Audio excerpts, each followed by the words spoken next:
நம் கடந்த வகுப்பில் தேவனுக்கு முன்பாக ஆண்களும் பெண்களும் சமமாக தேவன் மதிக்கிறார், மதிப்பீடு செய்கிறார் என்பதை குறித்து நாம் தியானித்தோம். We have seen a lot of verses that Bible gives equal value for man and woman. தேவனும் தேவனது வசனமும் ஆணும் பெண்ணையும் சரிசமமாக மதிப்பிடுகிறது என்பதை குறித்தான பல வசனங்களை நாம் வாசித்தோம், தியானித்தோம். In fact, Bible gives specific commandment to honor wives.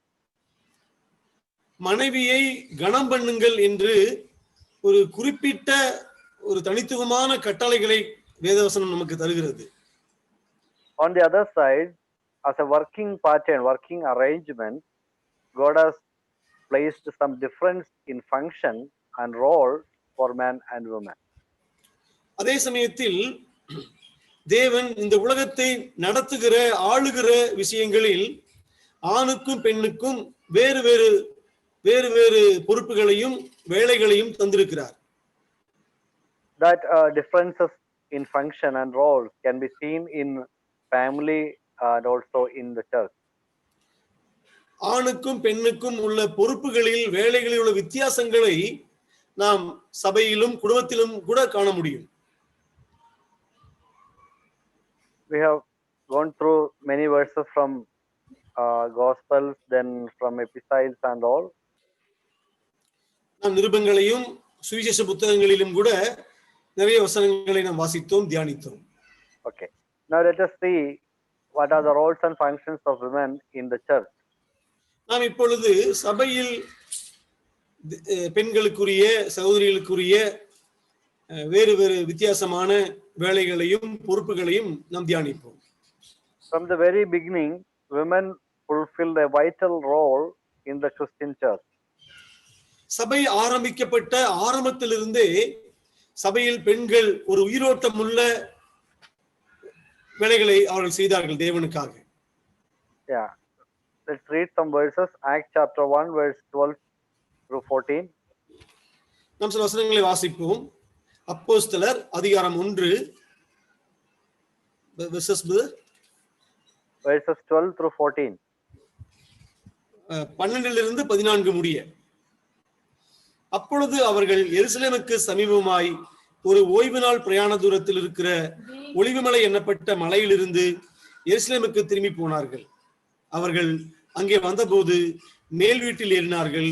அதில் பேதுருவும் யாக்கோப்பும் யோவானும் அந்திரேயாவும் பிலிப்பும் தோமாவும் பர்த்தலமேயுவும் மத்தேயும் அல்பேயுவின் குமாரனாகிய யாக்கோப்பும் செலோத்தோ எனப்பட்ட சீமோனும் யாக்கோப்பின் சகோதரனாகிய யூதாவும் தங்கியிருந்தார்கள்.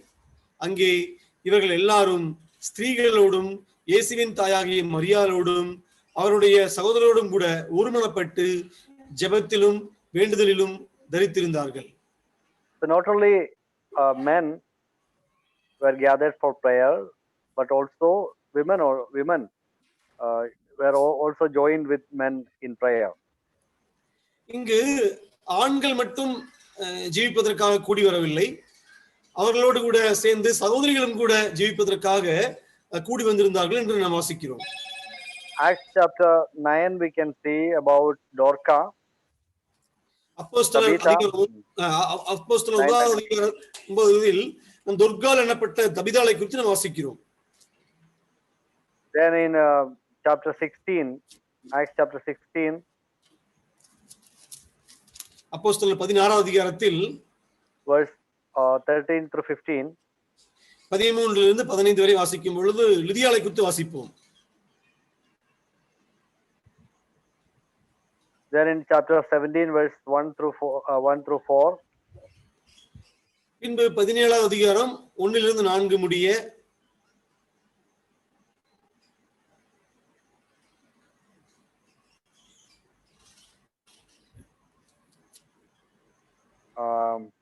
in verse 4 we can see, and of the chief women not a few, so many women came to the Lord. அங்கு பார்க்கும் பொழுது கொஞ்சம் அல்ல, பக்தியுள்ள கிரேக்கர்கள் திரளான ஜனங்கள் கணபுருந்திய ஸ்திரீகளில் அநேகர் விசுவாசித்தார்கள் என்று வாசிக்கிறோம். In the same chapter verses 10 onwards, அதே அதிகாரத்தில் 10வது வசனத்தில்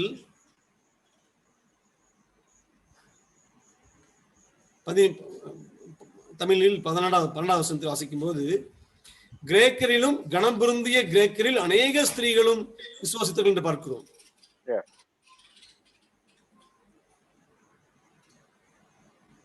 And chapter 18 verses 1 and 2. 18வது அதிகாரத்தில் 1-2 பார்க்கும் பொழுது ஆக்கிலா பிரிஸ்கில்லாவை நாம் பார்க்கிறோம். Yes. Then in Romans chapter 16 verse 1, we read about Phoebe. நாம் ரோமர் 16வது அதிகாரத்தில் பெபேயாளை குறித்து வாசிக்க முடியும். Then 1 Corinthians 16:19. 1 கொரிந்தியர் 16:17. 16:19. 19 Yeah, there also Aquila and Prisca. ஆக்கிலாலையும் பிரிஸ்கில்லாவையும் பார்க்க முடியும். 1 Timothy 4:19. 1 தீமோத்தேயு 4:19.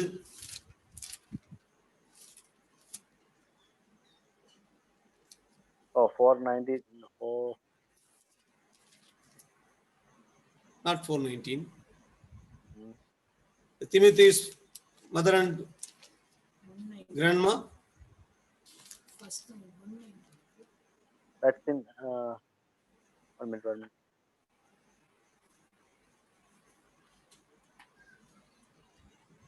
2 Timothy 4:19. That's also about Prisca and Aquila. 2 தீமோத்தேயு 4:19. ஆக்கிலாவையும் பிரிஸ்கில்லாவையும் குறித்து நாம் பார்க்க முடியும்.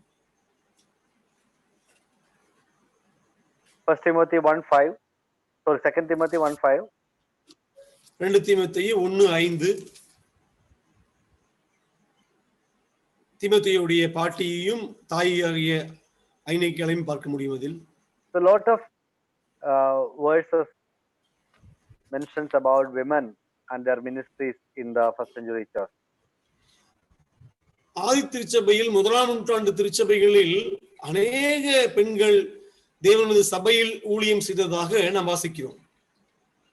But we cannot see any women doing any leadership ministry in the church. ஆனால் சகோதரிகள் சபையுடைய தலைமைத்துவத்தில் அவள் இருந்ததாக எந்த வசனங்களையும் நான் காண முடியாது. The apostles were all men. அப்போஸ்தலர்கள் எல்லாருமே ஆண்களாக இருந்தார்கள்.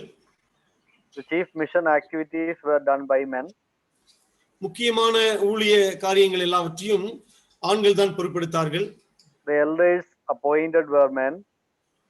மூப்பர்களாக நியமிக்கப்பட்டவர்கள் ஆண்களே, பெண்கள் அல்ல. The New Testament was written by men. புதிய ஏற்பாடு அனைத்துமே ஆண்களால் எழுதப்பட்டது. So although the apostle Paul respected women and he had many women in his mission team, he never appointed a female elder or a pastor there. அப்போஸ்தலனாகிய பவுல் சகோதரிகளை, பெண்களை மிகவும் கனம் கொடுத்தார், கனப்படுத்தினார். தனது ஊழிய குழுவிலும் கூட அவர்கள் இடம் கொடுத்தார். ஆனால் ஒருபோதும் பெண்களை சபையுடைய மூப்பர்களாகவோ அல்லது அப்போஸ்தலர்களாகவோ அவர் நியமிக்கவில்லை. In his letters he urged that men were to be the leaders in the church and that women were not to teach or exercise authority over men.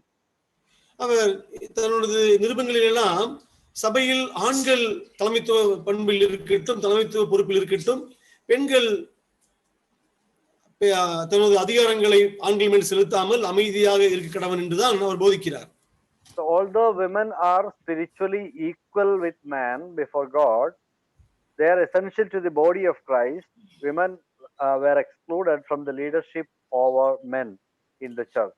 தேவனது பார்வையில் ஆவிக்குரிய விதத்தில் ஆண்களும் பெண்களும் சரிசமமாக தேவனால் கருதப்பட்டாலும் கூட சபையுடைய தலைமை பொறுப்பு என்று வரும் பொழுது தேவன் தலைமைத்துவ பொறுப்புகளில் பெண்களை அவர் தள்ளிய வைக்கிறார். Different roles, different positions were assigned to men, we can see that arrangement, that pattern in 1 Corinthians chapter 11 verse 3. 1 கொரிந்தியர் 11:3 நாம் வாசிக்கும் பொழுது சபையுடைய பொறுப்புகளுடைய அந்த ஹைரார்கி என்று சொல்லக்கூடிய அந்த வரிசைகளை நாம் பார்க்க முடியும். 1 கொரிந்தியர் 11:3. The head of every man is Christ, and the head of women is the man, and the head of Christ is God.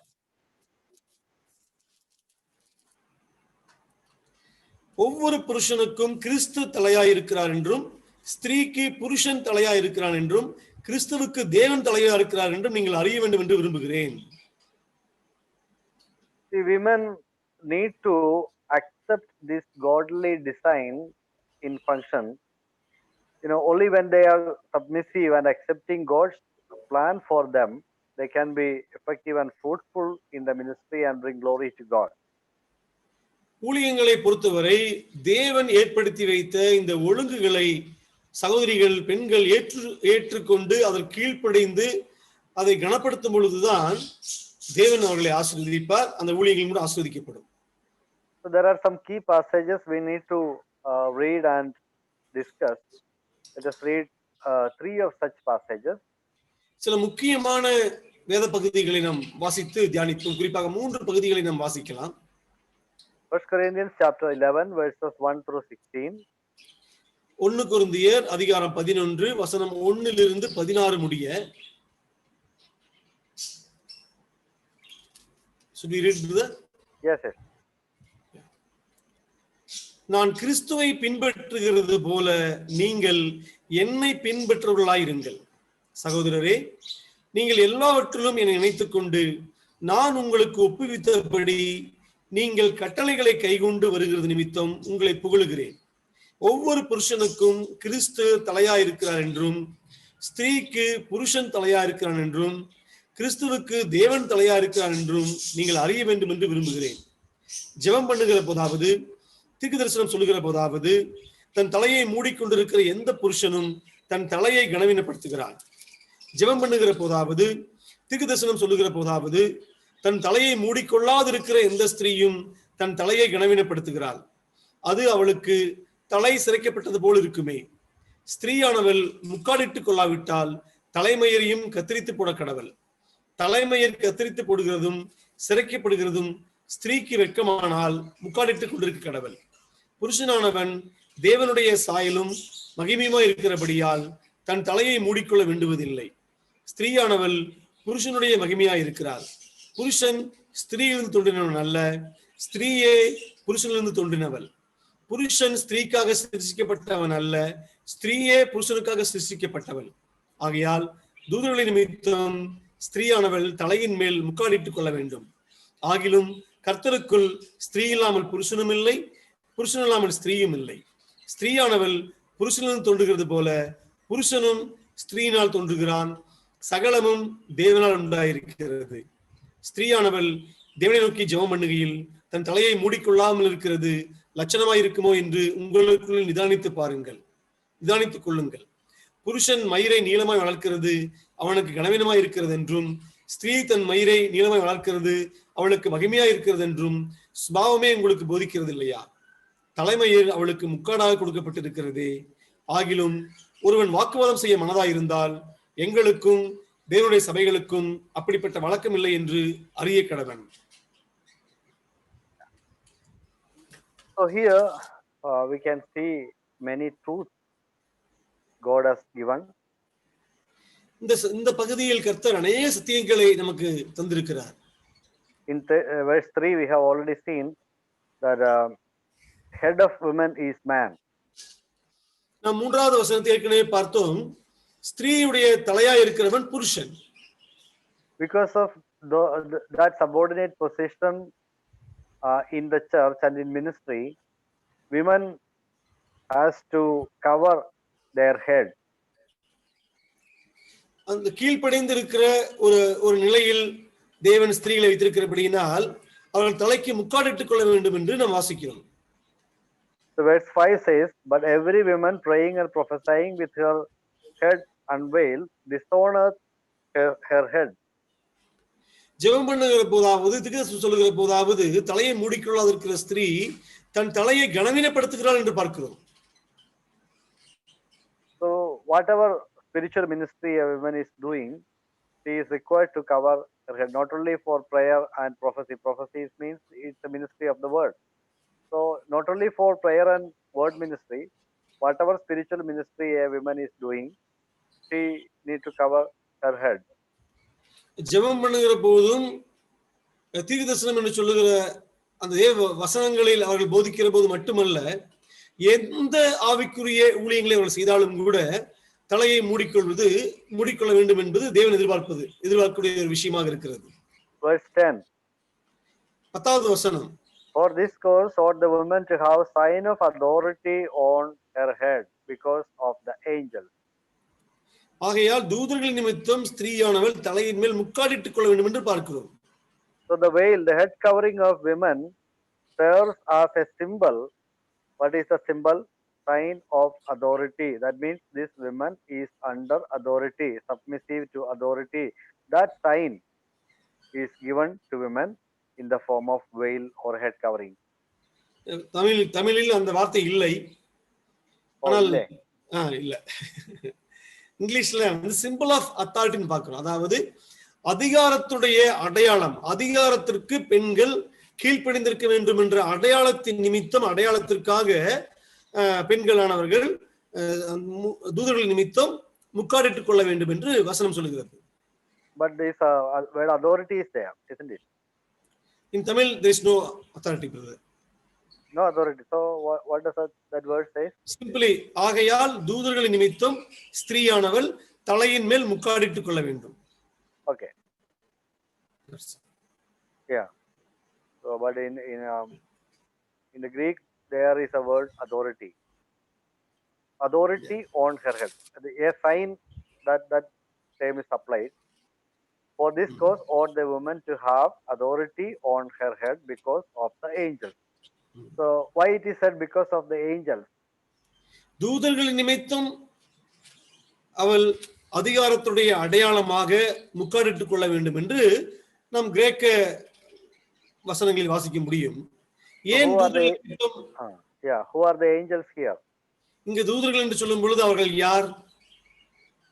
Angels are agents of God appointed to report everything we do.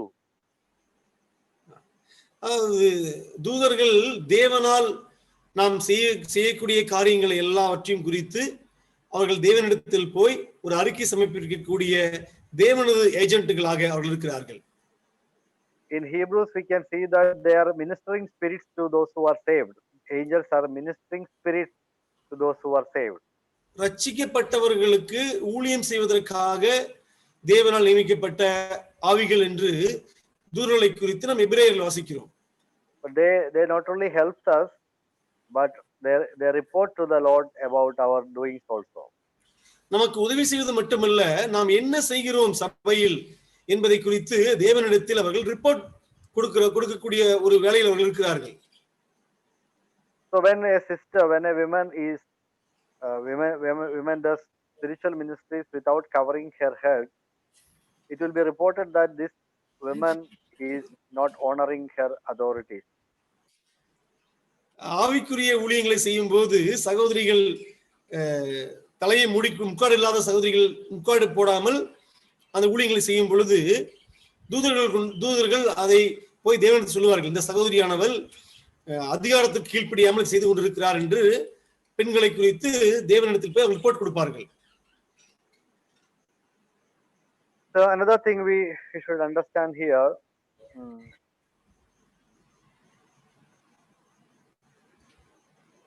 verse 7. இன்னொன்று 7வது வசனம். Man is the image and glory of God. புருஷனானவன் தேவனுடைய சாயலும் மகிமையுமாய் இருக்கிறான் என்று வாசிக்கிறோம். So when a man covers his head, he is covering the glory of God.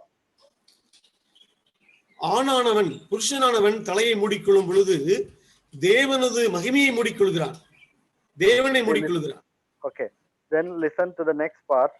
But the woman is the glory of man. அடுத்த வார்த்தையை கவனித்து பாருங்கள். ஸ்திரீயானவள் புருஷனுடைய மகிமையா இருக்கிறாள் என்று வாசிக்கிறோம். So when a woman does a ministry and covers her head, actually he is covering the glory of man and giving glory to God. ஆவிக்குரிய ஊழியங்களை செய்யும் பொழுது ஸ்திரீயானவள் தலையில் முக்காடிடும் பொழுது அவள் மனிதனுடைய மகிமையை மூடிக்கொண்டு தேவனுக்கு மகிமையை செலுத்துகிறாள் என்றுதான் அர்த்தம். When a woman ministers with uncovered head, she is giving glory to her head, which is man. முக்காடு இல்லாமல் ஒரு சகோதரியானவர் ஊழியம் செய்யும் பொழுது அவள் தனது தலையாய் இருக்கிற புருஷனுக்கு ஆணுக்கு மகிமையை செலுத்துகிறாள், தேவனுக்கு மகிமையை செலுத்தவில்லை. Okay, so we'll move on to next portion, 1 Corinthians chapter 14. நாம் அடுத்த பகுதிக்குள்ளா செல்வோம். 1 கொரிந்தியர் 14 verses 34 onwards. 34 இருந்து வாசிக்கலாம். Yeah, till verse 36. 36 1 கொரிந்தியர் 14 34 இருந்து 36 முடிய. சபைகளில் உங்கள் ஸ்திரீகள் பேசாமல் இருக்க கடவர்கள். பேசும்படிக்கு அவர்களுக்கு உத்தரவில்லை, அவர்கள் அமர்ந்திருக்க வேண்டும். வேதமும் அப்படியே சொல்லுகிறது. அவர்கள் ஒரு காரியத்தை கற்றுக்கொள்ள விரும்பினால் வீட்டிலே தங்கள் புருஷனிடத்தில் விசாரிக்க கடவர்கள். ஸ்திரீகள் சபையிலே பேசுகிறது அயோக்கியமாய் இருக்குமே. தேவ வசனம் உங்களிடத்தில் இருந்தா புறப்பட்டது, அது உங்களிடத்திற்கு மாத்திரமா வந்தது. Okay, so here we can see, let the woman keep silence in the churches. சபைகளில் உங்கள் ஸ்திரீகள் பேசாமல் இருக்க கடவர்கள் என்று வாசிக்கிறோம். So this word silence is the word sigao in Greek. பேசாமல் இருக்க கடவர்கள் என்ற அந்த வார்த்தையானது கிரேக்கத்தில் சிகாவோ என்ற வார்த்தையாக சொல்லப்படுகிறது. Yeah, that word means absolute silence. அந்த வார்த்தைக்கு அர்த்தம் என்னவென்றால் அது கொஞ்சம் கூட பேசாமல் இருப்பது, முழுவதும் அமைதியா இருப்பது. Okay, so the question is that can a woman sing in the church? Can a woman say amen to the prayers? Can a woman say praise the Lord, hallelujah? சில கேள்விகளை நாம் எழுப்ப முடியும் இந்த சமயத்தை. அப்போ அப்படியானால் பெண்கள் சபையில் ஆமேன் என்று சொல்லக்கூடாதா, அல்லேலூயா என்று சொல்லக்கூடாதா, பாட்டு பாடக்கூடாதா? But here when Apostle Paul used the word sigao, he meant that women should keep silence in or with respect to speaking ministries in the church, because in the verses above this verse we can see Paul is speaking about different kinds of speaking ministries in the church. From verse 26 onwards we can read. இந்த இடத்தில் பவுலானவர் சிகாவோ என்ற அந்த வார்த்தையை பயன்படுத்தும் பொழுது அவர் பெண்கள் தேவ வசனத்தை போதிக்கக்கூடிய அந்த ஊழியத்தை பற்றி தான் பேசுகிறார். ஏனென்றால் இந்த பகுதியானது 26 வாசிப்பீர்களானால் அது வசனத்தை வாயிலிருந்து பேசக்கூடிய ஊழியத்தை எப்படி நீங்கள் செய்ய வேண்டும் என்பதை குறித்து சொல்லக்கூடிய ஒரு பகுதியாக இந்த பகுதி இருக்கிறது. Yeah, he's talking about reading, he's talking about teaching, he's talking about prophesying, all these ministries, and he's saying let the women be silent, keep silent in the church. That means regarding all these ministries, all the speaking ministries in the church, or the speaking ministries in the church were given to men, and in that respect women should keep silent. அவர் இங்கு தீர்க்கதரிசனத்தை பேசுவது, தேவவசனங்களை சொல்லுவது, அந்நிய பாஷை பேசுவது போன்ற அந்த காரியங்களை சொல்லும் பொழுது அவர் இந்த வார்த்தையை பயன்படுத்துகிறார். அது ஆண்களுக்கு கொடுக்கப்பட்ட ஊழியமாக இருக்கிறது, பேசும் ஊழியம்.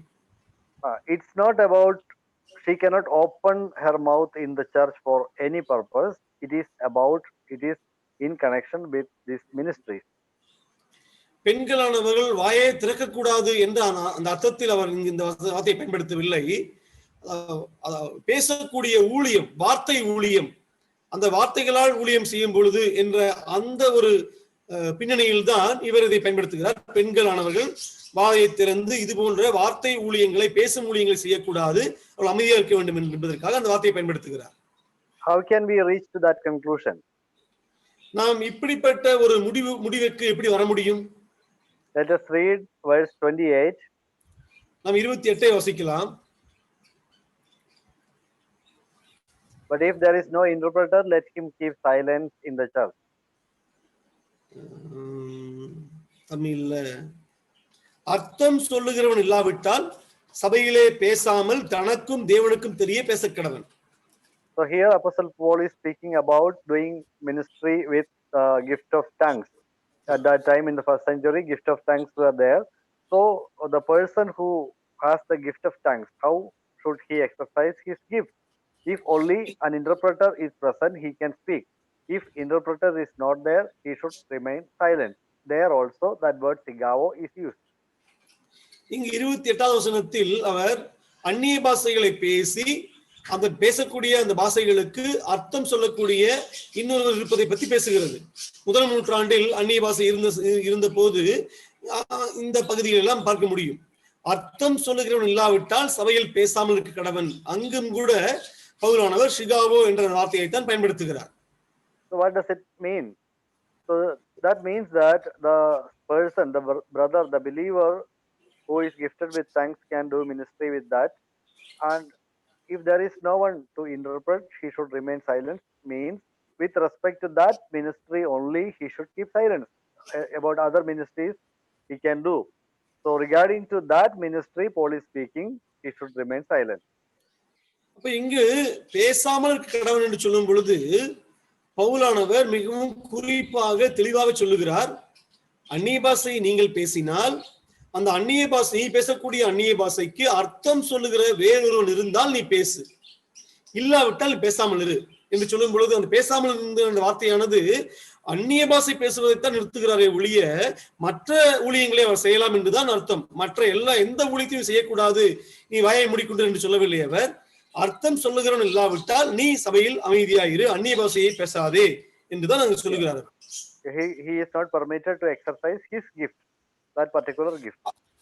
அவருக்கு இருக்கிற அந்த முக்கியமான அந்நிய பாஷை பேசக்கூடிய அந்த வரத்தை மட்டும் நீ பயன்படுத்தாமல் அமைதியாய் இரு, மீதி மற்ற ஊழியங்களை அவர் செய்வதற்கு பவுல் ஒன்றும் தடை சொல்லவில்லை. The same word is used for brothers who prophesy also, verse 30.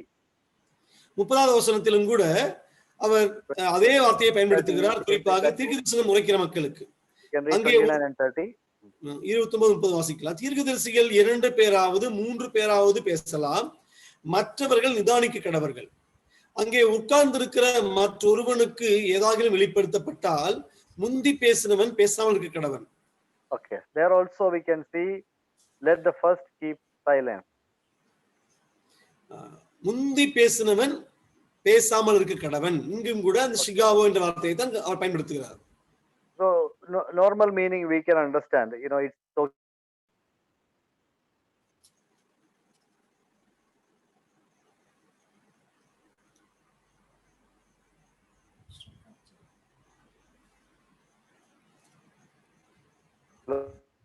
but it's not clear, brother. Okay, so it is very clear from that verse that Paul is talking about the prophetic ministry only, not about every ministry in the church. So that person should keep remain silent. If another person got a revelation, got something to say in the church, the first person, the first brother, let him keep silent. Means with respect to about that particular ministry. இங்கே பேசாமல் இருக்க கடவுள் என்று சொல்லும் பொழுது அந்த தீர்க்க தரிசன ஊழியத்தை பொறுத்தவரை மட்டும்தான் பவுல் அவர்கள் அமைதியாக இருக்க சொல்லுகிறார். அதாவது நீ பேசுகிறாய், வேறொருவனுக்கு வெளிப்படுத்தப்பட்டது போது நீ அமைதியாயிரு என்று. வேறு மற்ற ஊழியங்களை பற்றி அவர் அமைதியாக இருக்க சொல்லவில்லை இங்கு. So the same word is here used in 34. Let the women keep silence in the churches. Means about the speaking ministries in the church, women is not permitted to do any speaking ministries, so they have to keep silence in that respect. Yeah, okay.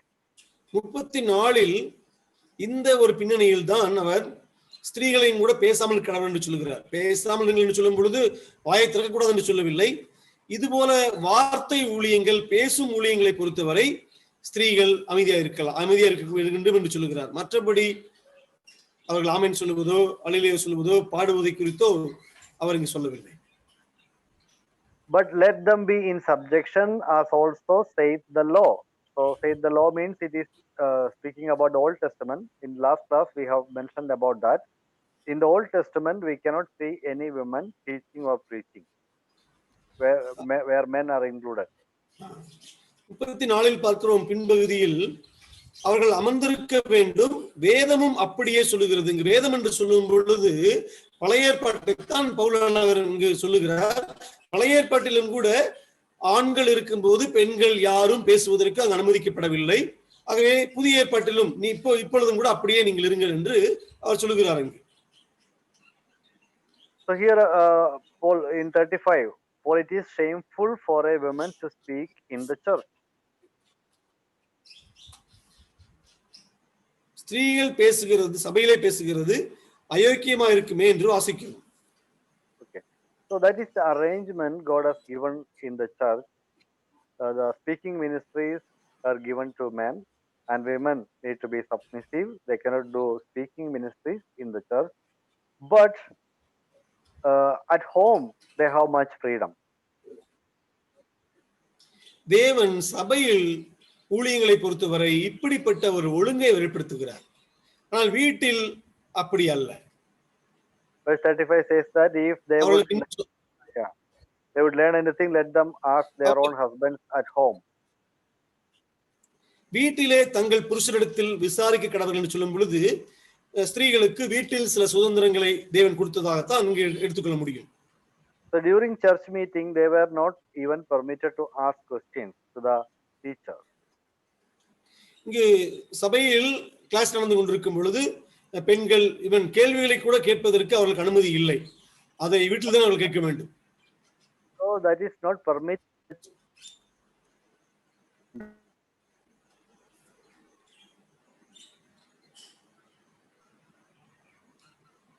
It's not clear, brother.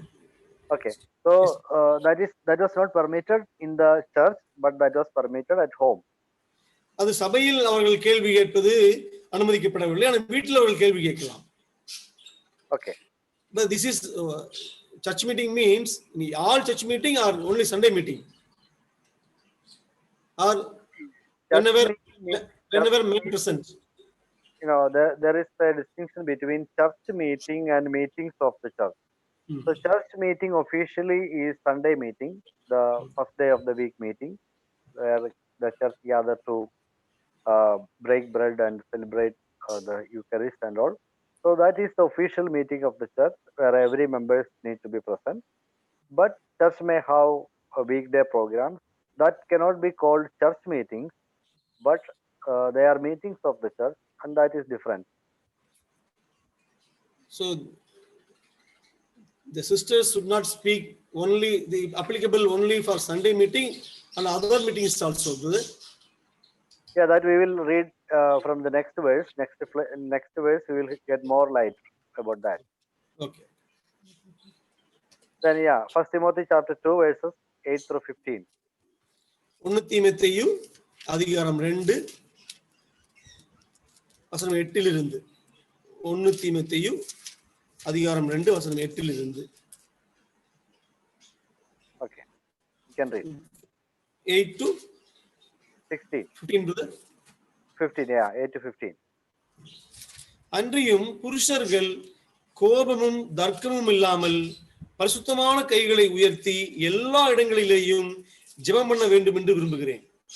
ஸ்திரீகளும் மயிரை பின்னுதலாவது, பொன்னிலாவது, முத்துக்களினாலாவது, விலையேற பெற்ற வஸ்திரங்களினாலாவது தங்களை அலங்கரியாமல் தகுதியான வஸ்திரத்தினாலும் நாணத்தினாலும் தெளிந்த புத்தியினாலும் தேவபக்தியுள்ளவர்கள் என்று சொல்லிக் கொள்ளுகிற ஸ்திரீகளுக்கு ஏற்றபடியே நற்கிரிகளினாலும் தங்களை அலங்கரிக்க வேண்டும். ஸ்திரீயானவள் எல்லாவற்றிலும் அடக்கமுடையவளாயிருந்து அமைதலோடும் கற்றுக்கொள்ள கடவள். உபதேசம் பண்ணவும் புருஷன் மேல் அதிகாரம் செலுத்தவும் ஸ்திரீயானவளுக்கு நான் உத்தரவு கொடுக்கிறதில்லை. அவள் அமைதலாய் இருக்க வேண்டும். எண்ணத்தினால் எண்ணில் முதலாவது ஆதாம் உருவாக்கப்பட்டான், பின்பு ஏவாள் உருவாக்கப்பட்டாள். மேலும் ஆதாம் வஞ்சிக்கப்படவில்லை, ஸ்திரீயானவளே வஞ்சிக்கப்பட்டு மீறுதலுக்கு உட்பட்டாள். அப்படி இருந்தும் தெளிந்த புத்தியோடு விசுவாசத்திலும் அன்பிலும் பரிசுத்தத்திலும் நிலை கொண்டிருந்தால் பிள்ளை பெற்றினாலே ரட்சிக்கப்படுவார். Here Paul is contrasting the ministry of man and ministry of women. இங்கு பெண்களுக்குரிய ஊழியத்தையும் ஆண்களுக்குரிய ஊழியத்தையும் இரண்டும் எதிரெதிராக இருப்பது போல பவுலானவர் இங்கு சொல்லுகிறார்.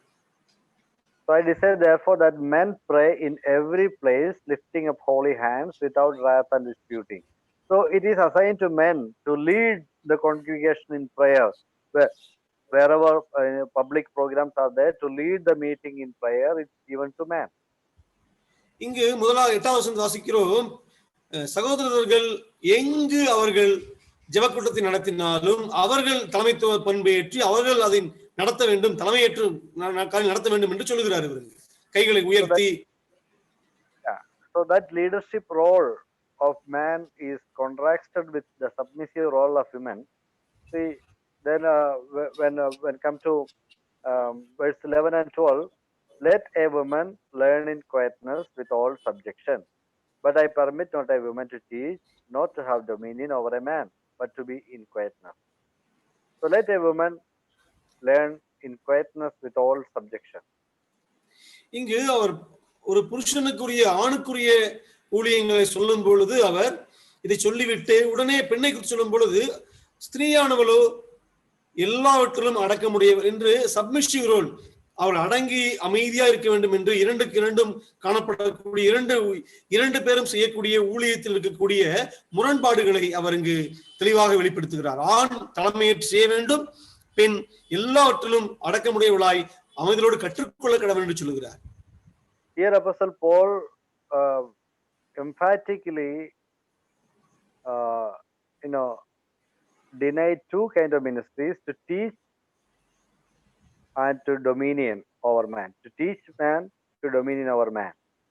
இங்கு பவுலானவர் ஸ்திரீகள் செய்யக்கூடாத இரண்டு ஊழியங்களை குறித்து மிகவும் தெளிவாக உறுதியாக சொல்லுகிறார். முதலாவது உபதேசம் பண்ணக்கூடாது என்று சொல்லுகிறார். இரண்டாவது புருஷன் மேல் அதிகாரம் செலுத்தக்கூடாது என்று சொல்லுகிறார். Okay, so then we can say like this: she cannot teach a group of people where men are present. She cannot lead a group of people. So if men are present, so teaching man, leading a group with men are prohibited for women. ஆண்கள் இருக்கிற ஒரு கூட்டங்களில் பெண்கள் உபதேசம் செய்யக்கூடாது. இரண்டாவது அவர்கள் தலைமையேற்று நடத்தக்கூடாது, அதாவது அதிகாரத்தை செலுத்தக்கூடாது. தலைமையேற்று நான் தலைமையேற்கிறேன், நீங்கள் கீழ்ப்படிந்து நான் சொல்வதை கேளுங்கள் என்பதை போல அதிகாரம் செலுத்தக்கூடாது. உபதேசம் பண்ணவும் புருஷர் மேல் அதிகாரம் செலுத்தவும் ஸ்திரீகளுக்கு நான் உத்தரவு கொடுக்கிறதில்லை என்கிறார்.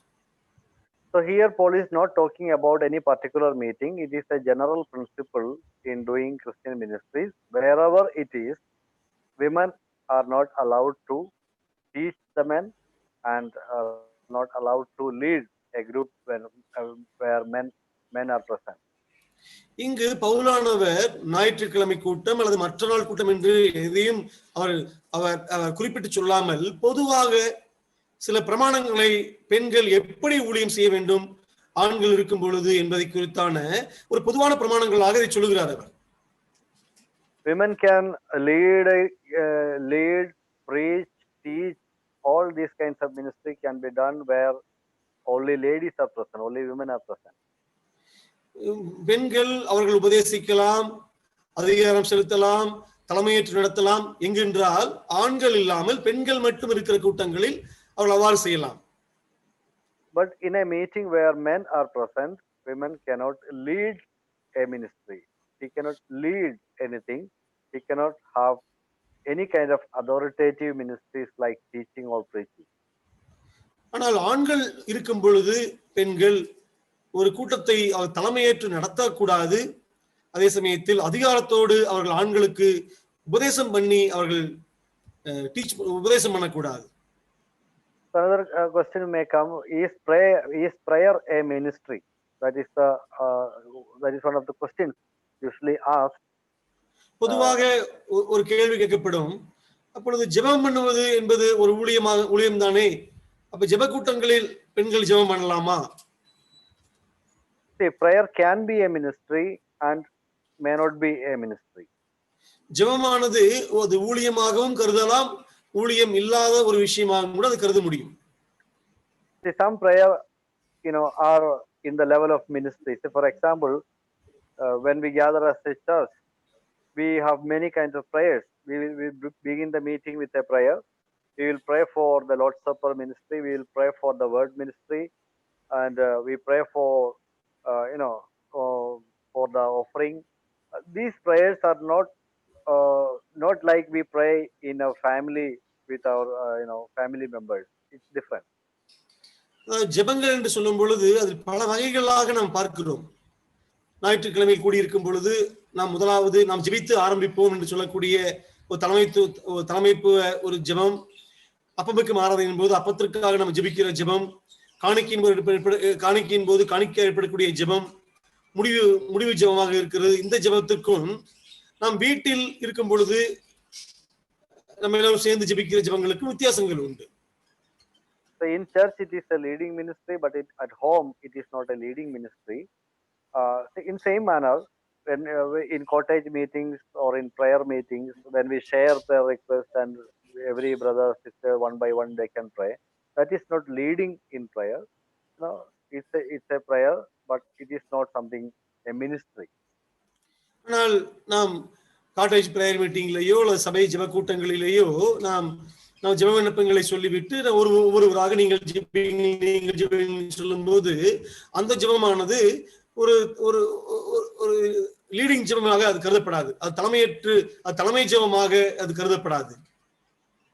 So in house settings, in family settings, that also is different. In family, mother and father both have authority over children. So there it is again different. But in church, women and men are not equally placed in the leadership. So their functions are different. குடும்பம் என்று எடுத்துக்கொள்ளும் பொழுது குழந்தைகள் மேல் அப்பா அம்மா ரெண்டு பேருக்கும் சமமான ஒரு பொறுப்பு உண்டு. ஆனால் சபையில் அப்படி இல்லை. ஆண்கள் தலைமைத்துவ பண்பில் இருக்கும் பொழுது அந்த பண்பில் சரிசமமாக பெண்களானவர்கள் பங்கேற்க முடியாது. Okay. So now another question will come about the Corinthian passage. Many people think that it's a cultural aspect. Only it is applicable for church at Corinth because they had a problem of women making a lot of noise in the church because of their culture was like that. They used to talk more. But is it like that? Is it a cultural issue or it is applicable for Corinthian church only? இன்னொரு கேள்வி அடிக்கடி நாம் எதிர்கொள்வது, இது இது Corinth சபைக்கு மட்டுமே பொருந்தக்கூடிய பிரமாணங்கள் ஆகும். ஏனென்றால் அங்கு கொரிந்து சபையில் இருந்த சபையில் சகோதரிகள் சத்தங்களை இட்டுக்கொண்டும் அதிகாரத்தை ஏற்படுத்திக் கொண்டும் இருந்ததனால் பவுலானவர் கொரிந்து சபைக்கு மட்டுமே சொன்னார். அது நமது சபைகளுக்கு பொருந்தாது என்று வாதிடக்கூடிய மக்கள் நிறைய பேர் நம்ம மத்தியில் உண்டு. உண்மையாகவே இது கலாச்சார பின்னணிக்கு மட்டும் பொருந்தக்கூடிய வசனங்களா, இல்லை சபை எங்கெங்கெல்லாம் இருக்கிறதோ உலகம் முழுவதுக்கும் பொருந்தக்கூடிய வசனங்களா?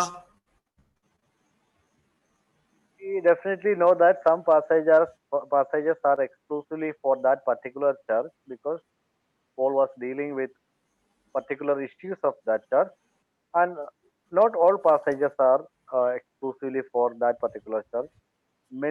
Most of the passages are for all the churches. நாம் அந்த பகுதியை வாசிக்கும் பொழுது நிச்சயமாகவே அந்த பகுதியில் சில வசனங்கள் கொரிந்து சபைக்கு மட்டுமே பொருந்தக்கூடிய சில வார்த்தைகளாக நாம் பார்க்க முடியும். ஆனால் சில வசனங்கள் கொரிந்து சபைக்கு மட்டுமல்ல எல்லா சபைகளுக்கும் பொருந்தக்கூடியதாக சில வசனங்களை நாம் வாசிக்க முடியும். Paul begins the issue of silence of women with the statement, as in all churches of the saints, in verse 33, chapter 14, verse 33. அவர் 1 கொரிந்தியர் 14வது அதிகாரத்தில் அவர் ஆரம்பிக்கும் பொழுது அவர் எப்படி ஆரம்பிக்கிறார்? 14:33, verse 33. 33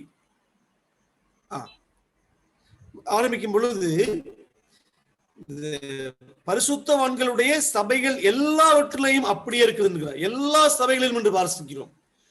கொரிந்து சபையில் மட்டுமென்று சொல்லவில்லை, பரிசுத்தவான்களுடைய சபைகள் எல்லாவற்றிலையும் அப்படியே இருக்கிறது என்று பார்க்கிறோம். அவர் ஆரம்பிக்கும் பொழுதே எல்லா சபைகளையும் அவர் உள்ளடக்கித்தான் சத்தியங்களை சொல்கிறார் அவர். But if you look into some of the versions, you can see there is a paragraph division after that verse. சில ஆங்கிலத்தில் ரொம்ப அழகாக கொடுக்கப்பட்டிருக்கிறது. ஒரு பேராகிராஃபாக அது பிரிக்க வைக்கப்பட்டு as in all the churches of the saints என்று அங்குதான் ஆரம்பிக்கிறது. But when Apostle Paul wrote this epistle, there were no paragraphs. It was written straightforward together with that 34th verse. பவுலானவர் எழுதும்போது இது போல பக்கங்கள் பத்திகளாக பிரித்து எழுதக்கூடிய பழக்கம் இல்லாது இருந்தது. அவர் மொத்தமாக அப்படி எழுதி கொண்டு போகிறார். So later the translators, according to their understanding, they divided paragraphs and all. பின்பு வேதத்தை மொழிபெயர்த்தவர்கள் அவர்களது புரிதலுக்கு தக்கபடி அவர்கள் அதிகாரங்களாகவும் பக்கங்களாகவும் வசனங்களாகவும் பிரிக்கிறார்கள் அவர்கள். So for God is not a God of confusion, because everything should be done in order in the church, and Paul is setting everything in order, including the role of women. தேவன் கலகத்துக்கு தேவன் அல்ல, அவர் சமாதானத்துக்கு தேவனாக இருக்கிறார். அவர் எதை செய்தாலும் சபையில் ஒரு ஒழுங்கோடு அவர் செய்கிறார். ஸ்திரீகள் சம்பந்தப்பட்ட விஷயங்களிலும் கூட தேவன் ஒரு ஒழுங்கையே விரும்புகிறார் அவர். Then what about 1 Timothy chapter 2, that verse? 1 கொரிந்தியர் 1 தீமோத்தேயு 2வது அதிகாரத்தை வாசித்தோமே, அதை பற்றி என்ன? Is that cultural, or is it was applicable only to the Ephesian church where Paul sent Timothy for a particular ministry? எபேசு சபையில் தீமோத்தேயுவை ஊழியம் செய்வதற்காக பவுல் அனுப்பி இருக்கிறார். ஆகவே இந்த சத்தியங்கள் எல்லாம் எபேசு சபைக்கு மட்டும் பொருந்தக்கூடியதா அல்லது உலகம் முழுவதும் இருக்கிற எல்லா சபைகளுக்கும் பொருந்தக்கூடியதாக Pavul எழுதுகிறாரா? We can understand that this is a universal fact, universal principle, because we can see Paul is not talking about any particular church, but talking about man as a whole. He is talking about Adam and Eve. So it's a universal context. இங்கே அவர் சொல்லும் பொழுது எந்த ஒரு சபையையும் கூட மனதில் வைத்து எழுதாமல் அவர் ஆதாம் ஏவாள் என்று ஆண் பெண் என்று ஒரு உலகம் முழுவதுக்கும் பொருந்தக்கூடிய பிரமாணங்களை மனதில் வைத்துக் கொண்டே அவர் சத்தியங்களை எழுதுகிறார். அவர் He is grounding his arguments from Eden itself. அவர் எந்த ஒரு சத்தியத்தை முன்வைக்கிறாரோ அதற்கு அடித்தளமாக அவர் ஆதாம் ஏவாளைத்தான் எடுத்துக் கொள்கிறார். So it is not a cultural issue, it's a universal principle. இது கலாச்சார பிரச்சனைகள் அல்ல, உலகம் முழுவதுக்கும் இருக்கிற பிரச்சனைகளாக அவர் தீர்வு சொல்கிறார். What about 1 Corinthians chapter 11 verse 5? 1 கொரிந்தியர் 11:5 பற்றி என்ன? Some things that this particular verse, Paul is allowing women to pray and preach in the church. What verse, please? Yeah, 1 Corinthians 11:5. You can see women can pray and prophesy with a head covering. அதாவது ஜெபம் பண்ணும் போதும் தீர்க்கதரிசனம் சொல்லுகிற போதும் தலையை மூடிக்கொள்ள வேண்டும் என்று சொல்கிறார். So some will argue that only condition is that when a women do ministry in the church, they should cover their head. That's all. They can preach, they can pray. சிலர் இந்த வசனத்தை எடுத்துக்கொண்டு என்ன சொல்கிறார்கள் என்றால், அவர்கள் சபையில் அவர்கள் ஆண்கள் இருக்கும் போதே ஜெபிக்கவும் செய்யலாம், சத்தியங்கள் உபதேசிக்கவும் செய்யலாம். ஒரே ஒரு நிபந்தனை என்னவென்றால் அவர் தலைக்கு முக்காடிட்டு இருக்க வேண்டும் என்றுதான் அவர் சொல்கிறார்கள். They will argue that the 1 Corinthians 14, that passage should be interpreted in the light of this passage. அவர்கள் சொல்வது என்னவென்றால் 1 கொரிந்தியர் 14வது அதிகாரத்தில் வாசித்த அந்த பகுதியானது இந்த பகுதியின் வெளிச்சத்தில் அது அர்த்தம் எடுத்துக்கொள்ள வேண்டும் என்று சொல்கிறார்கள். So in 1 Corinthians 14, Paul is not speaking about ministries but about asking questions only. They cannot ask questions, they can go to their home and ask questions. அவர் 1 கொரிந்தியர் 14 அவர்கள் கேள்வி கேட்பதை குறித்து மட்டும்தான் பேசுகிறார். அவர் சபையில் கேள்வி கேட்கக்கூடாது, வீட்டில் போய் கேள்வி கேட்க என்பதை பற்றி அவங்க பேசுகிறாரே ஒழிய போதிப்பதை குறித்தோ மற்ற காரியங்களை குறித்தோ அவர் அங்கு பேசவில்லை என்றுதான் பவுல் சொல்லுகிறார் என்று சொல்லுகிறார்கள். But when we read 1 Corinthians chapter 11, we can see that Paul comes to or the issue of church meeting from verse 17 onwards. ஆனால் பவுலானவர் 17வது வசனத்தை வாசிக்கும் பொழுது அது சபை கூட்டத்தில் வரக்கூடிய பிரச்சனைகளை தான் அவர் பேசுகிறார் என்பதை நாம் அறிந்து கொள்ள முடியும். Up to verse 16, he is talking about general issues, the general principles.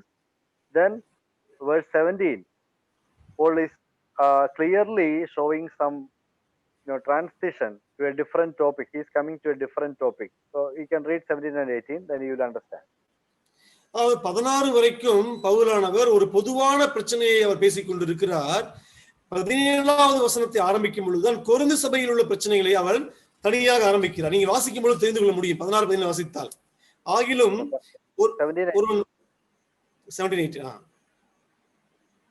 ஆகிலும் ஒருவன் வாக்குவாதம் செய்ய மனதாயிருந்தால் எங்களுக்கும் தேவனுடைய சபைகளுக்கும் அப்படி வழக்கம் இல்லை என்று அறிய கடவன். இதோடு முடித்துவிட்டு 17 வேறு ஒரு பகுதியை குறித்து பேசுகிறார். உங்களை புகழாமல் இதை குறித்து உங்களுக்கு கட்டளை கொடுக்கிறேன். நீங்கள் கூடி வருதல் நன்மைக்கு எதுவாயிராமல் தீமைக்கு எதுவாயிருக்கிறதே. முதலாவது நீங்கள் சபையில் கூடி வந்திருக்கும் பொழுது உங்களில் பிரிவினைகள் உண்டு என்று கேள்விப்படுகிறேன். Verse 2 of chapter 11, you just read that verse. Verse 2 verb chapter 11 verse 2. 1 கொரிந்தியர் 11:2. சகோதரரே, நீங்கள் எல்லாவற்றிலும் என்னை நினைத்துக் கொண்டு நான் உங்களுக்கு ஒப்புவித்தபடி நீங்கள் கட்டளைகளை கைக்கொண்டு வருகிறேன் உங்களை புகழுகிறேன். So there he is praising them in the first portion of that chapter. He is praising them for one issue. Then here from 17 he is saying, I am not praising you. That's another issue. இங்கு மிக அழகாக வசனங்கள் இருக்கிறதுங்க. 2வது வசனத்தில் என்ன பார்க்கிறோம்? பவுலானவர் ஒரு குறிப்பிட்ட சத்தியத்தை பற்றி பேசும் பொழுது நான் இதை குறித்து உங்களை புகழ்கிறேன் என்கிறார். அவர் அந்த சத்தியத்தையும் அந்த பிரச்சனைகளை பேசி முடித்த பின்பு அடுத்து 2வது ஒரு இஷ்யூ ஆரம்பிக்கிறார். இதை நான் உங்களை புகழ மாட்டேன் என்கிறார். உங்களை புகழாமல் என்று சொல்லிவிட்டு அது அடுத்த பிரச்சனையை அவர் பேசுகிறார். இங்கு 2 விஷயங்களுக்கும் தெளிவான ஒரு மிகவும் தெளிவாக பவுலானவர் வேறுபாடு காட்டுகிறார். So Paul deals with the issues in the church meeting from verse 17 onwards.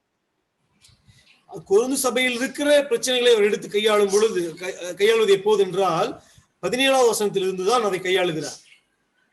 About the issues in the church meeting, particular meeting, that problems in the meeting he is dealing from verse 17 onwards. சபையில் இருக்கிற ஒரு குறிப்பிட்ட அந்த கூட்டத்தில் ஏற்படக்கூடிய பிரச்சனைகளை எப்படி கையாளுவது என்பதை குறித்து தான் அவர் 17 ஆரம்பிக்கிறார். அவர் verse 18, you can read verse 18. 18 வாசிக்கலாம். முதலாவது நீங்கள் சபையிலே கூடி வந்திருக்கும் போது உங்களில் பிரிவினைகள் உண்டு என்று கேள்விப்படுகிறேன். அது சிலவற்றை நம்புகிறேன். When you come together in the church. நீங்கள் சபையிலே கூடி வந்திருக்கும் போது என்று வாசிக்கிறோம். verse 20.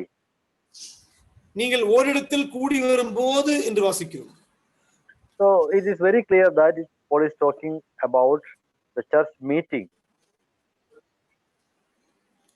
இங்கு பவுலானவர் சபை கூடி வரக்கூடிய சபை கூட்டத்தை பற்றி பேசுகிறார் என்பதை நாம் புரிந்து கொள்கிறோம். So 1 Corinthians 11:5 does not speak about church meetings. It's a wider context. And 1 Corinthians chapter 14 speaks about church meetings. It is in the church. So a woman can pray and prophesy, but she cannot do it in the church. So how can we reconcile these two verses? அதாவது 1 கொரிந்தியர் 14 அது சபையிலே உங்கள் ஸ்திரீகள் சபை கூட்டத்தில் பற்றி பேசுகிறார். சபையிலே ஸ்திரீகள் எப்படி இருக்க வேண்டும் என்கிறார். ஆனால் 1 கொரிந்தியர் 11 அவர் பொதுவானவற்றை பேசுகிறார். சகோதரிகள் ஜெபம் பண்ணும் போதும் தீர்க்கதரிசனம் உரைக்கிற போதும் இதை போற்றுக்கொள்ளுங்கள் என்பது சபையை பற்றி சபைக்குள்ளாக பேசவில்லை, ஒரு பொதுவானதை பேசுகிறார். அப்போ ஒரு இடத்தில் பவுலானவர் ஸ்திரீகள் முக்காடிட்டுக் கொண்டு பேச வேண்டும் என்கிறார். இன்னொரு இடத்தில் சபையில் அவர்கள் பேசக்கூடாது என்கிறார். இது இரண்டையும் எப்படி நாம் முரண்படாமல் புரிந்து கொள்வது? So when we bring 1 Timothy chapter 2, that verse also, it will be clear for us. There Paul very clearly prohibiting women from teaching and leading man. So definitely in a church meeting, both men and women are present. So women were permitted to do the prophetic ministry, but he cannot teach man, he cannot lead a group of man or a group where men are present.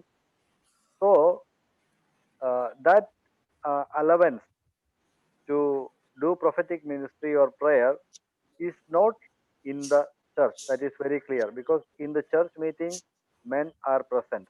So where men are present, he cannot teach, he cannot lead. So that means, okay brother, you translate.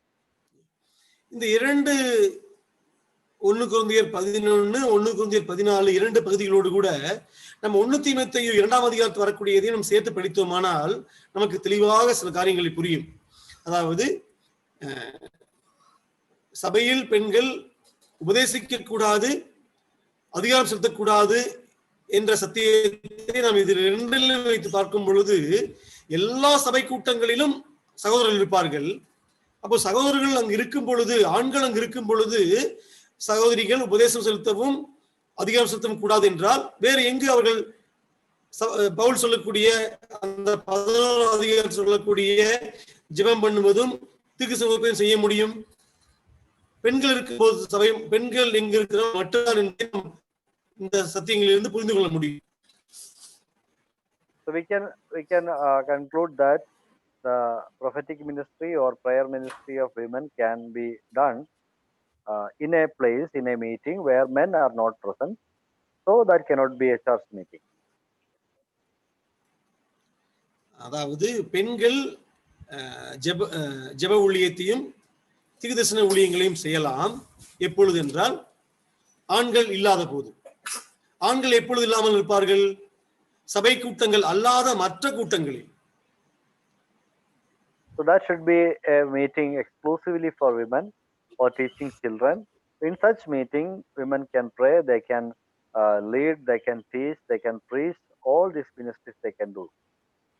சகோதரிகள் மட்டுமோ அல்லது குழந்தைகள் இருக்கிற இடங்களிலோ அங்கு சகோதரிகள் ஜெபம் பண்ணுவதிலும் அதிகாரம் செலுத்துவதிலும் தலைமையேற்று காரியங்களை செய்வதிலும் உபதேசம் பண்ணுவதிலும் அவர்கள் ஈடுபடலாம்.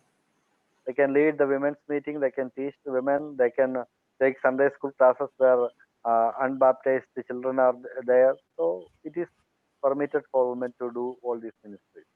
ஞானஸ்நானம் எடுக்காத பிள்ளைகள் இருக்கும் பொழுது சபை சகோதரிகள் மட்டும் கூடி வரக்கூடிய கூட்டங்களில் சபைகள் தலைமையேற்று அவர்கள் போதிக்கலாம், தலைமை ஜெபங்களை எல்லாம் செய்யலாம், அவர் லீட் பண்ணலாம் அவர்கள். Okay, so yeah, now we can go to questions, discussions. If you have any questions, you can ask. I have some more questions to discuss upon, and after your questions, I'll read those. சில கேள்விகளோடு கூட பதில்களும் எனக்கு உண்டு.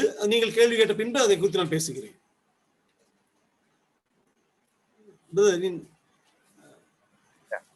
In a Sunday in worship meeting, breaking bread meeting, where sisters are worshiping, usually we consider that is the leading. Is it so, brother?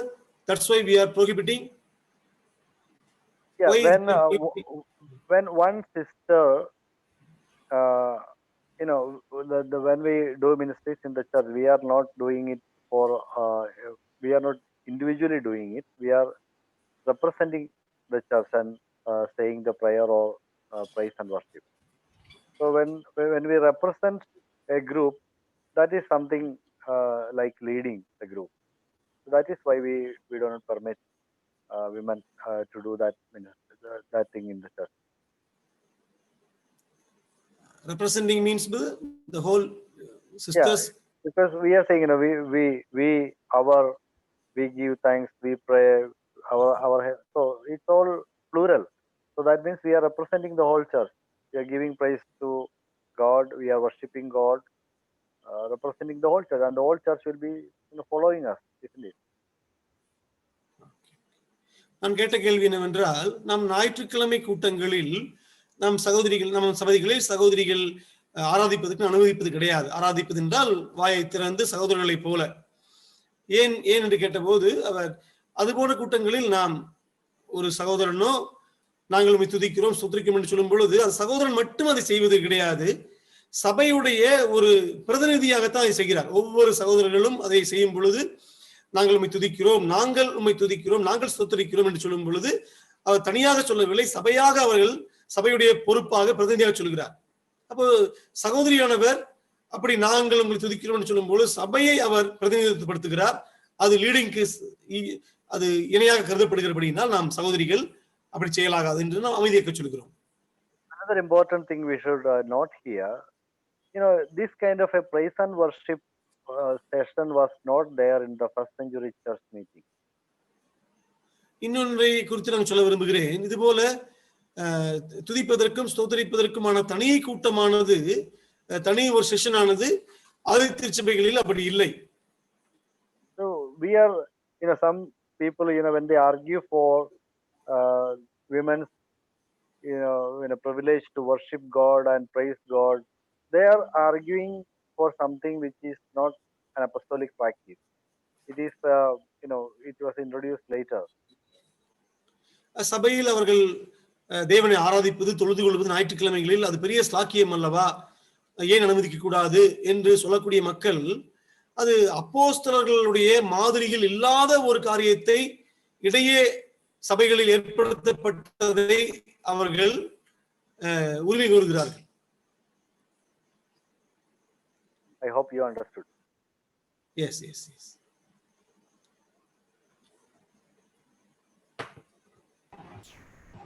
Brother, there is a question, brother. Okay. Yeah. While the sisters are sharing the gospel,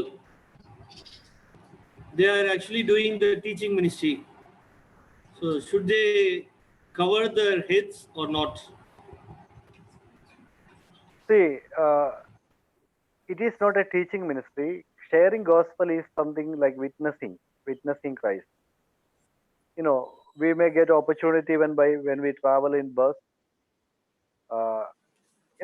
If we can cover head, that is good, but it may not be practical every time. So on the shop or on the bus, you may meet someone and they are interested to hear the gospel. Then you don't have a piece of cloth to cover your head. Then should you stop from sharing? No need. It is witnessing. Witnessing, it's the privilege of any believer. You can share whatever God has done to you. But it is, in some conservative groups, they always wear a head cover. Wherever they go, they always wear a head cover. If we can do that, is okay. But we don't need to give extra burden to our sisters. Sharing gospel in casual settings. But I think if you are going for house visiting and all, it is good to cover head and there, because we are going with that purpose. Steven கேட்ட கேள்வி, சகோதரிகள் உபதேசம் பண்ணும்போது தலையை முக்காடிட்டுக் கொள்ள வேண்டும் சொன்னீங்க. No, it's not about teaching, it's about sharing gospel.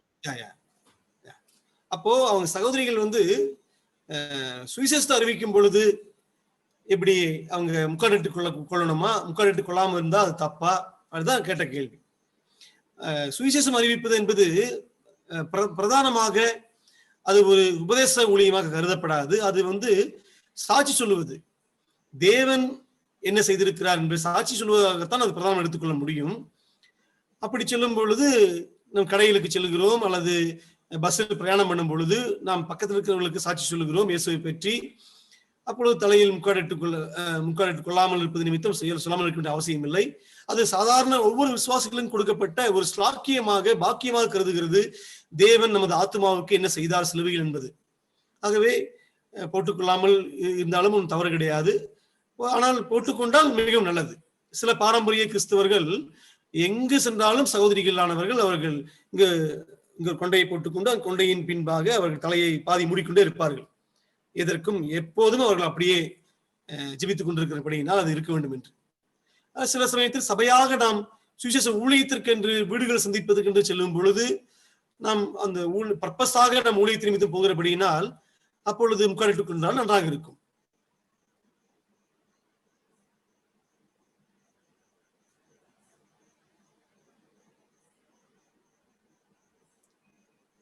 கேள்விகள் கேட்கலாம்.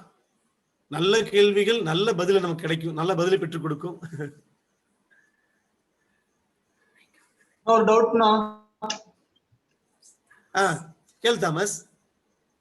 நம்ம சர்ச்ல வந்து நம்ம பிரேயர் டைம்ல 2 பேரா 3 பேரா உட்கார்ந்து நம்ம பிரேயர் பண்ணோம்னா, பிரேயர் ரிக்வெஸ்ட் பண்ணதுக்கு அப்புறமா அப்போ சகோதரிகளா சேர்ந்து அவங்க பிரேயர் பண்றதா அது ஒண்ணும் பிரச்சனை இல்லைன்னா அதை அனுமதிக்கலாமா?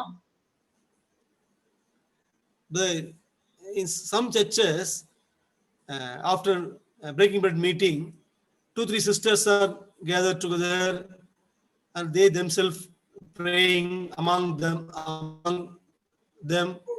Shall we allow that kind of prayer in the church? It's after the church meeting, no? Maybe between the church meeting, maybe after. Between means after breaking bread over, before the worship, before the preaching. See, it is always good to keep this word. After benediction, after prayer and benediction, you can share prayer request and we can pray. That is different thing.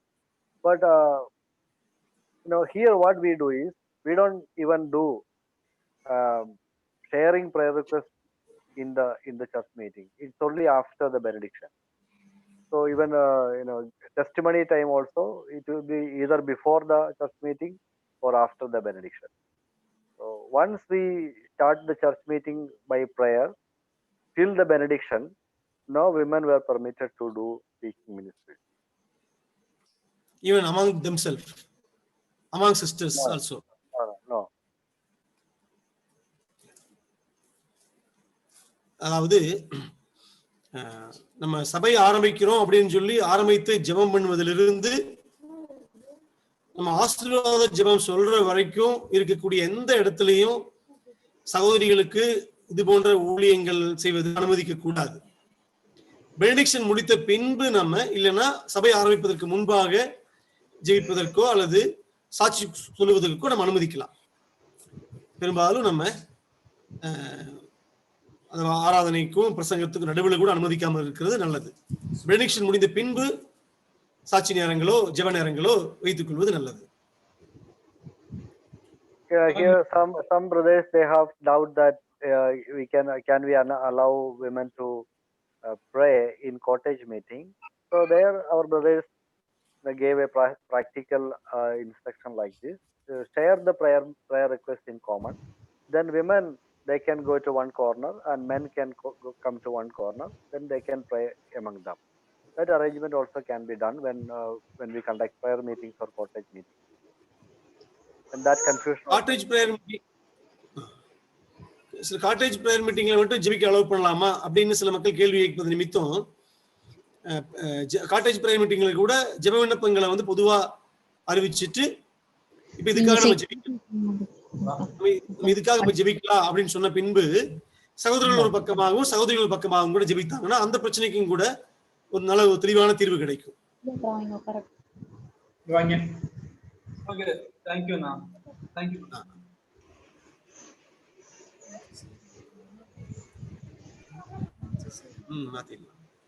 சாம்சனுக்கு ஒரு டவுட்டுங்க. Hello.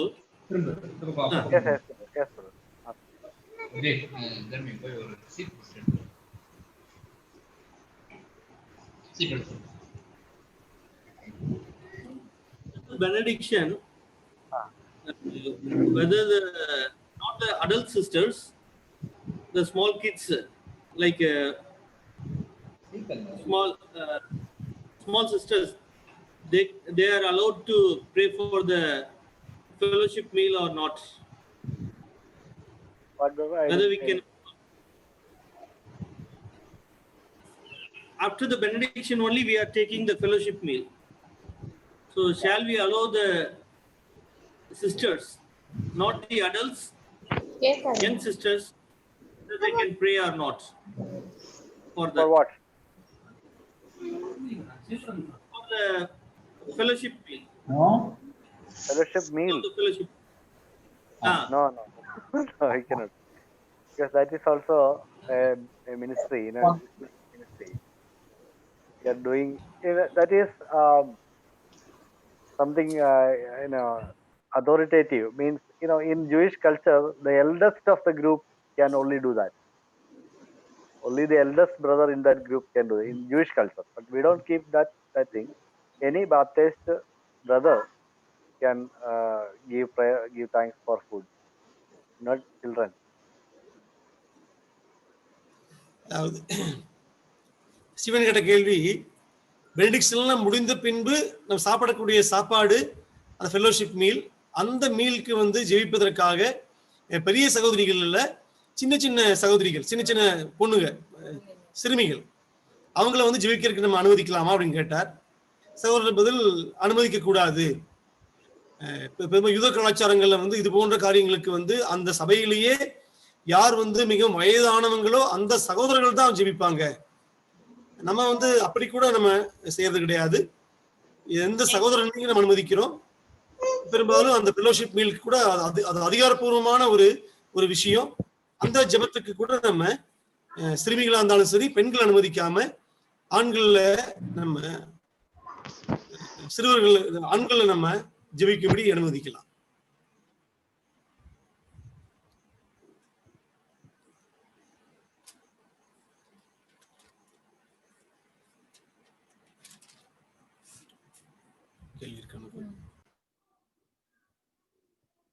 வேணா போட்டு திரும்பி அம்மாக்கு வெள்ளை சாதம் இருக்கு. சர்ச்சில் கிளாஸ் டைம்ல சகோதரிகள் வந்து பைபிள் ரீடிங் பண்றதுக்கு அனுமதிக்கலாமா? ரீட் பண்றதுக்கு shall we allow sisters to read the Bible during preaching and other? Now here we don't allow, brother. So that you know, in any meeting where men are present, reading and all these kinds of ministry, it is always good to do, good to be done by brothers. நாங்க கேரளால வந்து நாங்க அனுமதிக்கிறது கிடையாது. பெரும்பாலும் சகோதரர்கள் அடி போடுவா அம்மா. நோ, சகோதரர்கள் இருக்கிற இடத்துல சகோதரிகள் இருந்தாங்கன்னா அந்த மாதிரி இடத்துல நாங்க வேதத்தை வாசிக்கிறது கூட நாங்க அனுமதிக்கிறது கிடையாது கேரளால. In first century church, we can see that the reading is also, you know, they did with very, you know, what you call big honor. Whenever they read the scripture, all the congregation will stand up, then only they will read. So in synagogue also we can see that they stood up for reading. So that reading is not just something, you know, it's not an ordinary thing. It's also should be done with honor and fear. அந்த முதல் நூற்றாண்டு சமயத்தில் இருந்த synagogue ஜெபாலயமாகட்டும் சபைகளாகட்டும் வேதத்தை வாசிக்கும் போது எப்ப வேதத்தை வாசிச்சாலும் கூட பப்ளிக்கா பொதுவாக வாசிக்கும் பொழுது எல்லாரும் எழுந்து நின்றுதான் அவங்க வேதத்தை வாசகங்களை கேட்பாங்க. அவங்க வசனத்தை வாசிக்கிறதும் கூட அவ்வளவு கனமுள்ள ஒரு விஷயம்தான். அதையும் கூட சகோதரிகள் செய்யாம சகோதரர்கள் செஞ்சா நல்லா இருக்கும். Yeah, especially in church meeting, we cannot allow, because it's very clearly said in 1 Corinthians chapter 14, reading, prophesying, all these teaching, all these are ministries assigned to brothers, and women should remain silent. So it is regarding to that reading aspect also. That reading also was a ministry done by men. 1 கொரிந்தியர் 14 பார்க்கும் பொழுது நாம் வாசிப்பது, ஜெபிப்பது, தீர்க்கதரிசனம் உபதேசிப்பது என்று எல்லா வார்த்தை ஊழியங்களுக்கு எல்லாவற்றையும் பவுலானவர் சகோதரிகளுக்கு தராமல் சகோதரர்களுக்கே கொடுக்கிறார். அங்கும் அந்த வாசிப்பதும் கூட சகோதரர்களுக்கு தந்தால் நன்றாக சகோதரர்களுக்கு தரப்பட வேண்டும் என்று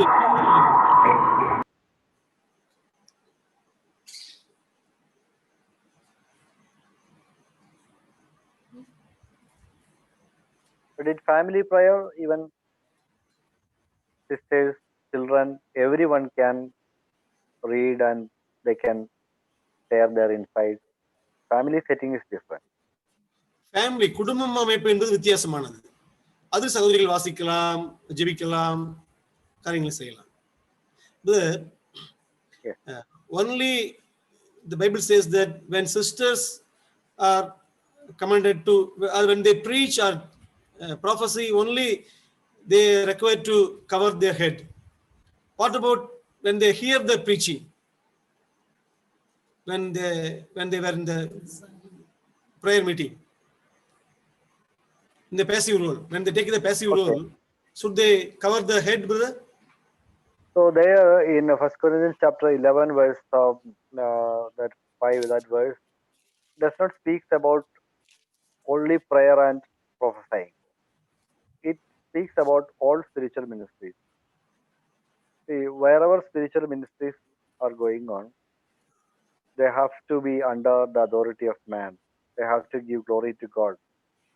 So it is a sign of submission, and it is a sign of covering the glory of man. So that is what I have said to you. Wherever spiritual ministries happen, whether they are listening or they are preaching, it is advisable, it is good to cover their head.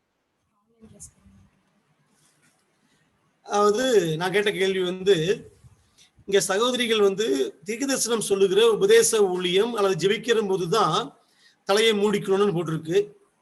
ஆனா பிரசங்கம் நடந்துட்டு இருக்குது, இவங்க ஒரு passive role, அதாவது just கேட்கத்தான் செய்யறாங்க அவங்க. அப்ப சகோதரிகள் கேட்கும் போது கூட தலையை மூடிக்கணுமா, மற்றவங்க ஜெபிக்கும் போது கூட இவங்க தலையை மூடிக்கணுமா, அது அவசியமானு கேட்டேன் நானு. சகோதரருடைய பதில் 1 கொரிந்தியர் 11 இந்த மாதிரி தீர்க்கதரிசன ஊழியம் நடந்து கொண்டிருக்கிற சபையிலேயோ வேற இடத்துல நடந்து கொண்டிருக்கும் போதும் கூட சகோதரிகள் தன்னுடைய மகிமையை மூடிக்கொண்டு தேவனை மகிமைப்படுத்தணும். அப்ப பெரும்பாலும் அங்கேயும் கூட அவங்க தலையை மூடிக்கொண்டிருந்தா தான் அவங்க தன்னோட மகிமையை குறைச்சிட்டு தேவனுக்கு மகிமையை செலுத்துறாங்க. அப்போ இவங்க செய்யும் போது மட்டும் கிடையாது, எங்கெங்கெல்லாம் ஆவிக்குரிய ஊழியங்கள் நடந்துட்டு இருக்குதோ அங்க சகோதரிகள் போனாங்க, சகோதரிகள் இருந்தாங்கன்னா அவங்க தலையை மூடிக்கொள்வது சரியானதா இருக்கும். A sign of glorifying God, as 1 Corinthians 11 verse 7 speaks that. 1 கொரிந்தியர் 13:7 வாசிக்கும் போது அது ஸ்திரீயானவள் தேவனை மகிமைப்படுத்தினாலும் வாசிக்கணும். எங்க இருந்தாலும் அவங்க தலையை மூடிக்கொள்ளும் போது தேவனுக்கு மகிமை செலுத்துறாங்க. Even in Zoom class also we are expecting.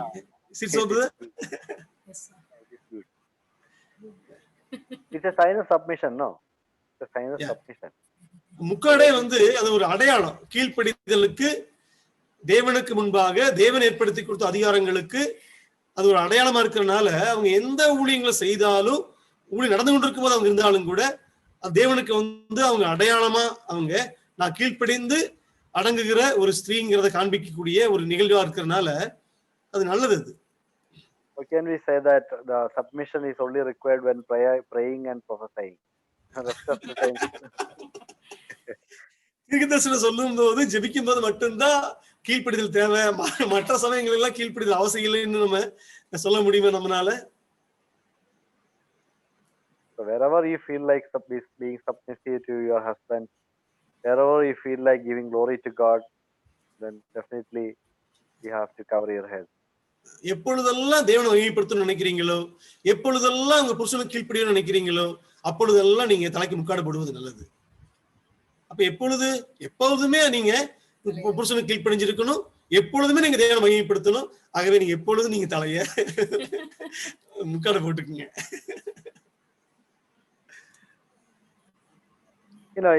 Jews never had this problem. They always cover their head. So யூதர்களுக்கு இது பிரச்சனையே இல்லை. ஆனா அவங்க ஒவ்வொரு ஸ்திரீகளுடைய ஆடை அமைப்பே தலையை மூடிக்கொண்டுதான் இருக்குவாங்க. Muslims copying Jews, they also cover their head and all.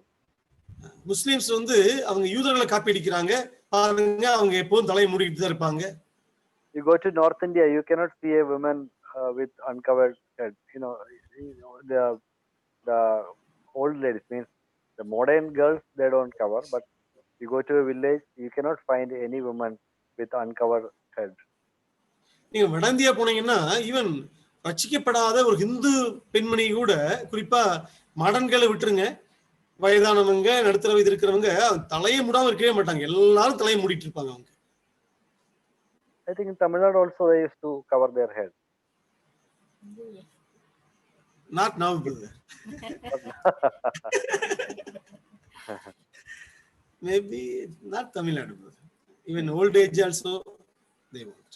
Okay, North India you can see. Even So, even Tamil Nadu and Brahmin community, the widows usually they will cover the head. Then Catholic, not now, maybe 30 years before, Catholic nuns they cover the head. Now they use it's a part of their uniform. Biblical uniform.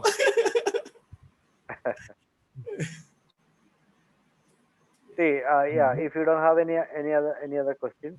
Brother, one doubt. இப்ப சகோதரிகளுக்காக ஆயத்தம் பண்ணப்பட்ட கூட்டத்துல சகோதரர்கள் பிரசங்கம் இல்லாமா? He has one doubt, brother. When sisters, they arrange the sisters meeting. In the sisters meeting, will man teach, brother? Yeah, man can teach anywhere. சகோதரர்கள் எங்க வேணா பிரசங்கிக்கலாம். Okay, thank you. சகோதரி மீட்டிங்ல கூட சகோதரர்கள் பிரசங்கிக்கலாம். Thank you.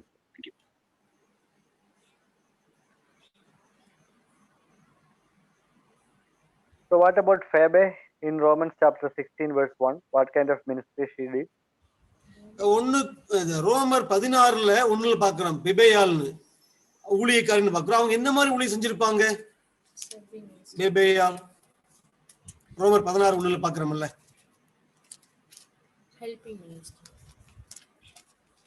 Yeah, there the word deaconess is used, diakonia. That word means it can mean a deacon or it can mean a servant, a helping ministry. இங்க ஊழியக்காரன்னு சொல்லும் பொழுது அங்கு கிரேக்கில் அது உதவிக்காரர்கள், அதாவது டீக்கனஸ், டீக்கனாவும் எடுத்துக்கலாம் அல்லது சர்வெண்டாவும் எடுத்துக்க முடியும். அந்த வார்த்தைகளை எந்த மாதிரி ஊழியம் செஞ்சிருப்பாங்க? சபையில வந்து அவங்க பெண் உதவிக்காரியா இருந்திருப்பாங்களா? என்ன நினைக்கிறீங்க நீங்க? So many commentators are of the view that Phoebe was one of the deacons deaconesses in that church. She had a responsibility to do. She served in a position of a deaconess. அநேக மக்கள் சொல்லுவது சகோதரி வந்து டீக்கனா சபையில இருந்திருப்பாங்க, ஒரு உதவிக்காரரா தான் அவங்க சபையில இருந்திருப்பாங்கன்னு சொல்லக்கூடிய மக்கள் உண்டு. So we know that deacon ministry is not a ministry with authority. They are helpers. They are in a submissive helping role. So that is not a problem. Phoebe can do that ministry. A helper, she can serve the church as a deaconess. நமக்கு தெரியும், உதவிக்காரர் deacon ஊழியம் வந்து ஒரு அதிகாரப்பூர்வமா செய்யக்கூடிய ஊழியம் கிடையாது.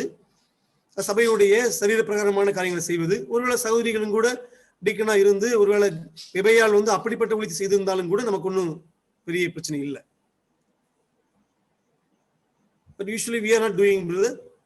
We are not appointing any deaconess in the churches. No, are we doing? No, we are not doing. Because when we read 1 Corinthians chapter 3, sorry, 1 Timothy chapter 3, there Apostle Paul may be talking about the wives of deacons. 1 தீமோத்தேயு அதிகாரம் 3 பார்க்கும் பொழுது அது ஒருவேளை அவர் உதவிக்காரருடைய மனைவியை குறித்து அவர் பேசிக் கொண்டிருக்கலாம் என்று சொல்லுகிற மக்கள் உண்டு.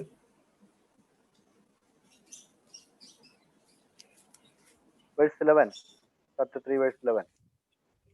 1 தீமோத்தேயு 3:11. அந்தப்படியே ஸ்திரீகளும் என்று வாசிக்கிறோம், நல்லொழுக்கம் உள்ளவர்களும் அவதூறு பண்ணாதவர்களும் என்று.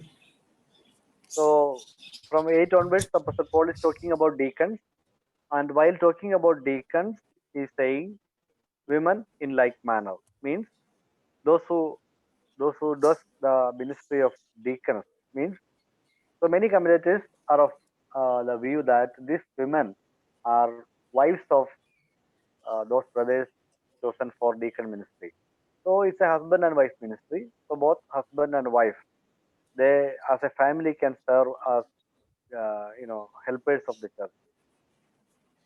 8வது வசனத்தை வாசிக்கிறோம், அந்தப்படியே உதவிக்காரர் என்று வாசிக்கிறோம். அதாவது பவுலானவர் சபையுடைய உதவிக்காரர்கள் நியமிக்கும் பொழுது அவர்கள் இந்த பண்பெல்லாம் இருக்க வேண்டும்.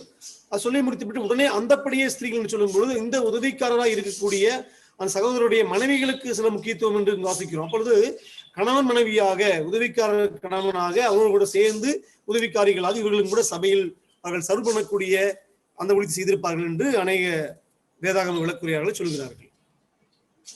So we don't appoint deaconesses because both husband and wife, a brother who is appointed as deacon, he can take his wife also with him, and they both can do the deacon ministry.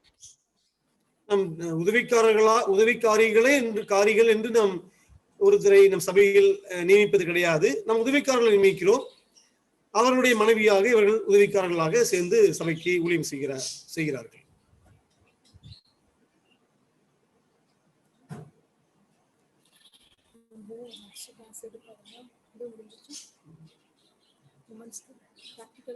Then what about Romans 16:7? There we can see a doubtful name, Junias, who is of not among the. ரோமர் 16:7 நாம் வாசிக்கிறோம் ஜூனியா என்று. ஜூனியான்னா அது அப்போஸ்தலனாகிய ஜூனியான்னு வாசிக்க முடியும். ஆனா அது பெண்ணா கொடுத்திருக்குதே, அது எப்படி என்று. Andronicus and Junias, my kinsmen and my fellow prisoners, who are of not among the apostles. அப்போஸ்தலருக்குள் பெயர் பெற்றவர்களும் எனக்கு முந்தி கிறிஸ்துவுக்குள்ளானவர்களும் என் இனத்தாரும் என்னோடு கூட காவலில் கட்டுண்டவருமாக இருக்கிற ஆண்ட்ரோனிக்கையும் யூனியாவையும் வாழ்த்துங்கள் என்று வாசிக்கிறோம். So here the name Junias can be masculine and can be feminine. இங்கே ஜூனியா என்று சொல்லும் பொழுது அது ஒரு ஆணாக இருக்கலாம் அல்லது பெண்ணாக இருக்கலாம். It is not sure. Some argues that it is a feminine name. நிறைய மக்கள் அது ஜூனியா என்பது அது பெண்ணுடைய பெயர் தான், அது பெண் தான் என்று சொல்லக்கூடிய மக்கள் உண்டு.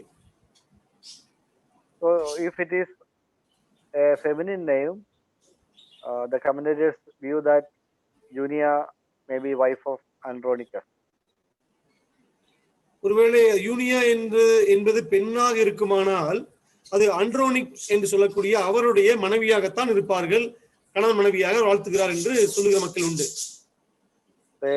They did ministry together just like Aquila and Priscilla, so they can be named together like that. Akila பிரிஸ்கில்லாளை போல அவர்களும் கூட சேர்ந்து ஊழியம் செய்கிறபடியினால் ஆண்ட்ரோனிக் யூனியா என்று வாழ்த்துகிறார் பவுல் என்று சொல்கிறார்கள். Okay, so if you don't have any questions, we can stop.